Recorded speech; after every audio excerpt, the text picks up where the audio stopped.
கர்த்தர் நாமம் மகிமைப்படுவதாக. எனக்கு சுற்றிலும் பார்க்கிற இந்த செடிகளை கவனிக்கிறீர்கள்.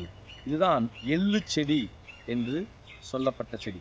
இந்த செடியை வளர்த்து அறுவடை செய்து அதன் பலனை எடுக்கும்போது ஏராளமான எள் என்கிற விதையை எடுக்க முடியும். அதை இடித்து பிழியும் போது நல்ல எண்ணெய் என்கிற ஒரு சுத்தமான எண்ணெய் உங்களுக்கு எனக்கும் கிடைக்கும். இதை போலத்தான் பரிசுத்த ஆவியானவருக்கு ஏற்ற குணாதிசயங்களை உங்களுக்குள்ள எனக்குள்ள வளர்த்து எடுக்கும் போது இந்த எண்ணெய்க்கு அடையாளமா இருக்கிற பரிசுத்த ஆவியானவர் உங்களுக்குள்ள எனக்குள்ள இருந்து ஏராளமான கிரியையை நடப்பிப்பார். பரிசுத்த ஆவியானவர் உங்களுக்குள் இருந்து எனக்குள் இருந்து ஏராளமான கிரியை நடப்பிக்க கர்த்தர் நாம மகிமைக்காக வல்லமையான ஒரு தேவ மனிதனாக நீங்களும் நானும் மாறி போவோம். ஆகவே இந்த வீடியோவில் பார்க்கிற நீங்களும் நானும் ஒரு வல்லமையான தேவனுடைய மனிதனாக எழும்ப அந்த பரிசுத்த ஆவியானவர் உங்களுக்கு உதவி செய்வாராக.